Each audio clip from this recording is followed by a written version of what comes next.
Assalamualaikum warahmatullahi wabarakatuh. Saya sedang bersama dengan senior saya, kakak kelas saya di Mesir, Al-Mukarram, Ustadz Dr. Damanhur Abbas. Nikmati kajian-kajian tausiah beliau yang bergizi, berkualitas di channel Ustadz Damanhur Abbas. Jangan lupa tonton, subscribe, like, share, and comment. Assalamualaikum warahmatullahi wabarakatuh.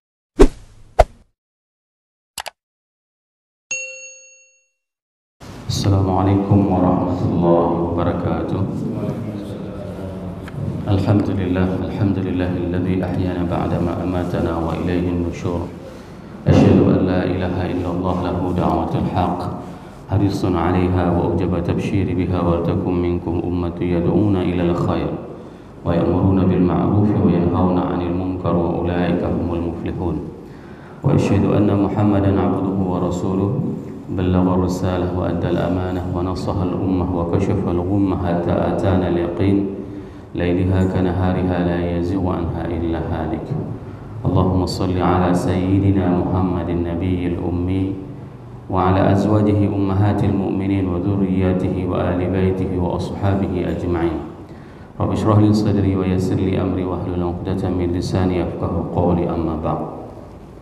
Para satis yang saya muliakan, ayah bunda yang saya cintai, dan bapak ibu jemaah salat subuh yang dirahmati Allah, marilah kita memanjatkan puji dan syukur kita kepada Allah yang telah memberikan nikmat keimanan kepada kita, sehingga kita dapat melangkahkan kaki kita untuk melaksanakan salat subuh berjamaah.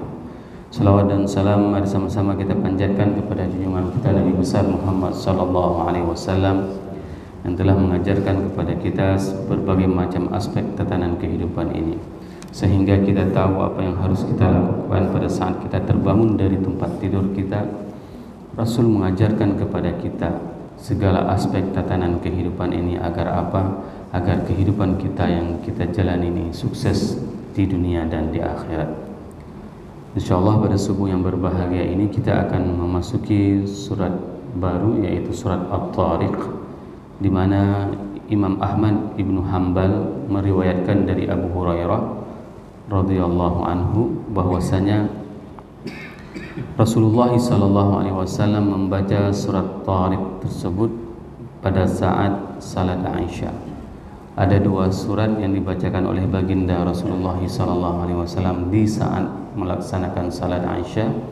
Yang pertama adalah surat Al-Buruj yang sudah kita bahas tafsirnya beberapa pertemuan yang lalu, dan yang kedua itu adalah surat والسماء والطارق أن رسول الله صلى الله عليه وسلم كان يقرأ في العشاء الآخرة بالسماء ذات البرج والسماء والطارق فسموها أبو هريرة السماء والطارق.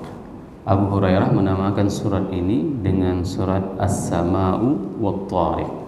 Beliau tidak menambahkan waw, yaitu was-sama', dikarenakan waw tersebut merupakan waw ataf yang dinisbahkan kepada as-sama. Jadi menurut Abu Hurairah nama surat ini adalah surat As-Sama'i wat-Tariq. Itu yang dimaksud dengan nama menurut Abu Hurairah. Wa summiya fi kitab at-tafsir wa fi kitab as-sunnah wa fil mushaf surah At-Tariq. Sedangkan di dalam kitab-kitab tafsir dan kitab-kitab hadis nama surat ini adalah surat At-Tariq liwuqu'i hadzal lafz fi awwaliha, dikarenakan terdapat lafaz tersebut di awal surat ini. Wa fi tafsir At-Tabari wa ahkamul Ibn Arabi surat was-sama'i wat-tariq. Sedangkan di tafsir At-Tabari dan di dalam ahkam Ibnu Arabi beliau mengatakan menamakan surat ini dengan surat was-sama'i wat-tariq, dan dia terdiri dari 17 ayat dan merupakan surat yang diturunkan di Makkiyah, ya, qabla sanat 10, dan ini merupakan sebelum tahun ke-10 dari kenabian diturunkan. Surat-surat yang diturunkan di Mekah itu merupakan surat-surat yang sangat penting dalam membangun karakter umat Islam pada saat itu. Sehingga selama 13 tahun namanya Rasulullah SAW membenahi karakter umat Islam. Jadi pada saat awal-awal dakwah Islam itu, selama 13 tahun itu tidak pernah menceritakan tentang halal haram, tidak pernah menceritakan tentang bagaimana kewajiban salat, bagaimana kewajiban puasa, bagaimana kewajiban zakat. Tidak pernah itu yang disyariatkan. Akan tetapi Islam mengajarkan bagaimana cara membentuk karakter umat Islam. Islam mengajarkan di 13 tahun itu adalah bagaimana memberikan sebuah gambaran tentang amal-amal yang dilakukan oleh manusia itu semua akan mendapatkan ganjaran, akan mendapatkan balasan. Sehingga di dalam ayat ini itu menjelaskan tentang bagaimana balasan terhadap sebuah perbuatan yang dilakukan oleh manusia.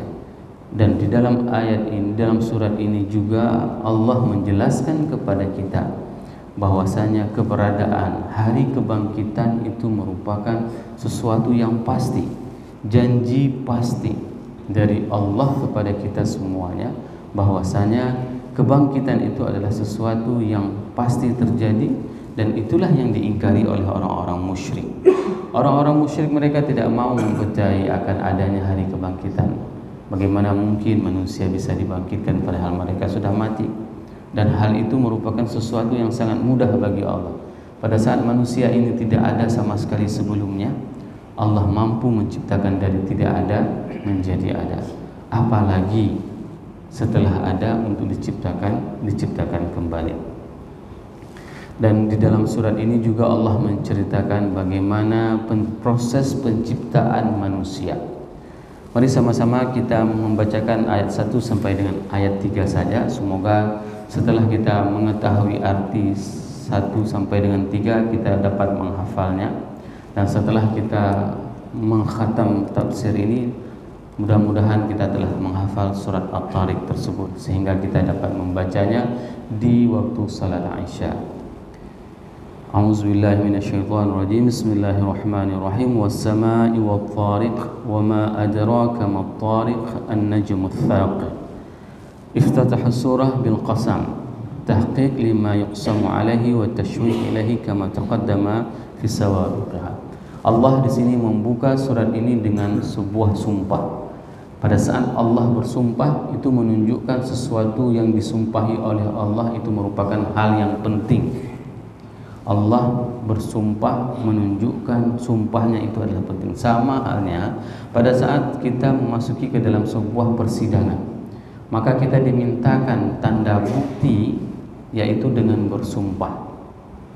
Nah, pada saat kita menyampaikan sumpah itu menandakan penguatan dari kita terhadap apapun kesaksian yang kita lakukan. Hal yang sama pada saat Allah bersumpah was-samaa'i wat-tariq, demi langit dan apa yang mendatangi di malam hari. Wat-tariq ini merupakan salah satu ungkapan yang sangat dahsyat secara saintis, secara keilmuan. Orang-orang Arab memberikan pemahaman tentang wat-tariq tersebut, wa huwal maji'ul lail. Apapun yang datang di malam hari itu dinamakan dengan tariq. Kenapa yang dikatakan oleh orang-orang Arab yang dinamakan dengan tariq itu adalah sesuatu yang datang di malam hari.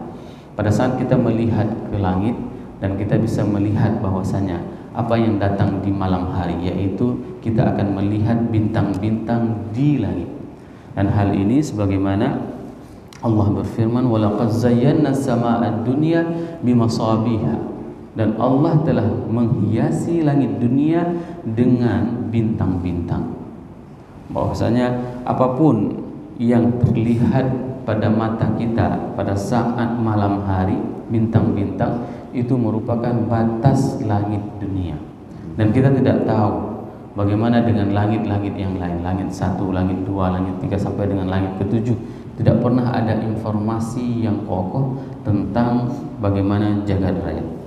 Wat-tariq tersebut orang-orang Arab pada saat dia berjalan di malam hari, dia akan menghasilkan sebuah bunyi. Kalau seandainya ibu-ibu pernah berjalan di padang pasir, pada saat berjalan itu biasanya akan memberikan sebuah bekas. Nah, orang Arab di saat mereka berjalan di malam hari itu akan memberikan sebuah bunyi pada saat mereka berjalan. Ada suara tapak yang dihasilkan pada saat mereka berjalan di malam hari. Itulah yang dinamakan dengan at-tariq. Perjalanan yang menghasilkan bunyi, ya, dan di malam hari ini merupakan yang dinamakan dengan tariq. Wa ma adraka ma tariq? Tahukah kalian apa itu yang datang di malam hari? Pada saat kita menemukan uslub pertanyaan seperti ini, maka ini merupakan istifham musta'malun fi ta'dhimil amr. Ini merupakan pertanyaan yang menunjukkan tentang dahsyatnya urusan tersebut, tentang hebatnya perkara tersebut. Pada saat ada pertanyaan, wa ma adraka mal qari'ah, wa ma adraka mat tariq, wa ma adraka ma, wa ma, apapun yang kita temukan dengan ungkapan wa ma adraka ma, ini menunjukkan bahwasanya sesuatu yang ditanyakan tersebut adalah sesuatu yang spektakuler, sesuatu yang dahsyat. Sehingga apa? Dan kita tidak tahu informasinya kecuali Al-Quran sendiri yang memberikan informasi tentang hal tersebut. Maka di sini Allah langsung menjawab An-Najmu Tsaqib, yaitu bintang yang bersinar. Bayangkan Bapak Ibu jemaah yang dirahmati Allah, Nabi Muhammad SAW telah mengetahui informasi adanya bintang lunar ataupun disebut juga dengan bintang neutron. Itu 14 abad sebelum ditemukan oleh para saintis. Para ahli ilmuwan baru bisa menemukan apa yang diungkapkan oleh Nabi Muhammad ini pada tahun 1967. Bagaimana mereka mengetahui? Mereka mendapatkan adanya sinyal di angkasa, yaitu sinyal seperti yang digambarkan di awal tadi, bahwasanya at-tariq tersebut adalah adanya bunyi yang selalu berbunyi. Orang yang mengetok pintu, orang yang berjalan itu akan menghasilkan bunyi. Jadi sinyal yang didapati oleh saintis dari Amerika di tahun 1967 itu adalah ada suara orang seperti mengetok pintu di langit. Coba bayangkan, 14 abad setelah diketahui oleh Rasul, manusia baru bisa membuktikan secara saintis ternyata di angkasa ada bunyi seperti orang mengetuk pintu. Itulah yang dinamakan dengan tariq tadi. Dalam bahasa Arab, at-tariq itu adalah bunyi seperti orang menggedor pintu ataupun bunyi seperti yang dihasilkan pada saat seseorang berjalan di malam hari. Nah, An-Najmu Tsaqib ini adalah bintang yang menghasilkan cahaya yang sangat terang. Ada hal yang paling unik, sehingga bintang lunar neutron tersebut adalah bintang yang apabila kita melihat seakan-akan dia berkedap-kedip. Akan tetapi itu bukan berkedap-kedip. Dia bintang yang menghasilkan dua cahaya.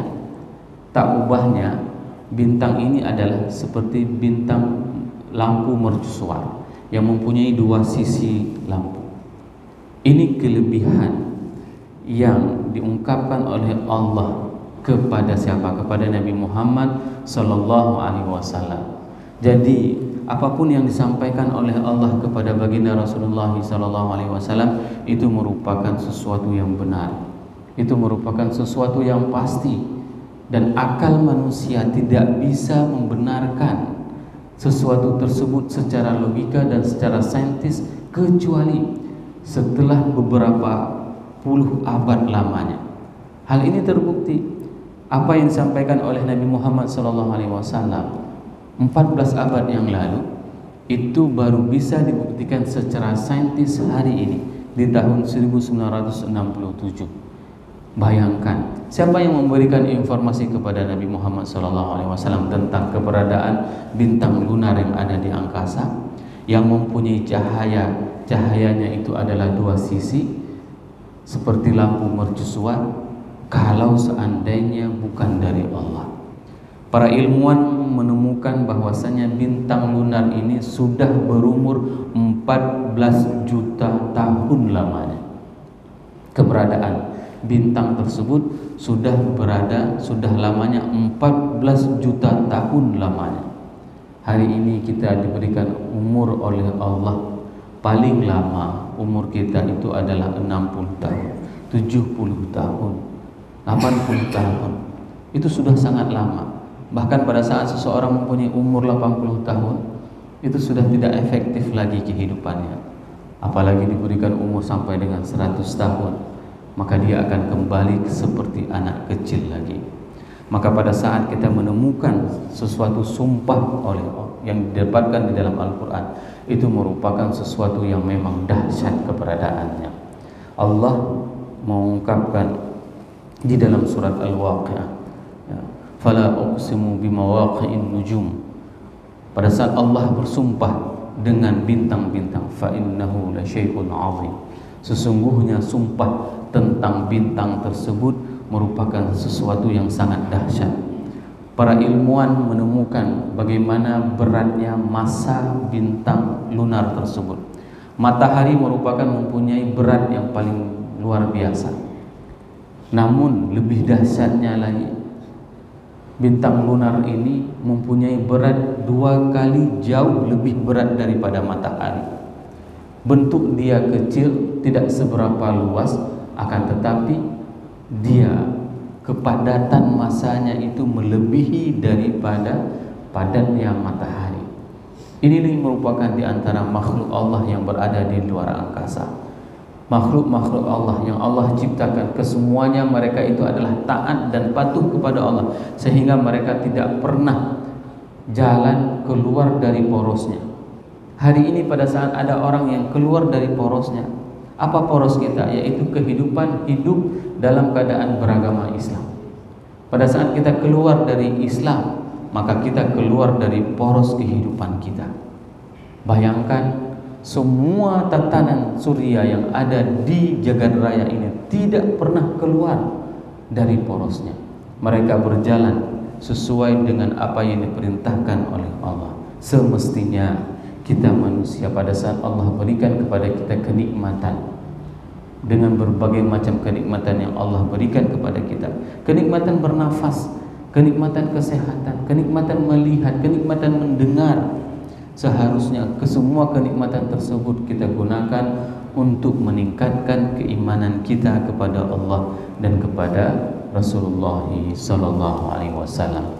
Insyaallah kita akan sambung dengan ayat keempat pada pertemuan yang akan datang. Semoga 3 ayat ini bisa bertambah keimanan kita kepada Allah dan semakin cinta kita kepada Allah dan kepada Rasulullah sallallahu alaihi wasallam, dan semakin banyak amal-amal saleh yang akan kita lakukan dengan kita mengetahui tentang keagungan dan kebesaran Allah. Subhanakallahumma wa bihamdik, asyhadu an la ilaha illa anta, astaghfiruka wa atubu ilaik. Wassalamu alaikum warahmatullahi wabarakatuh.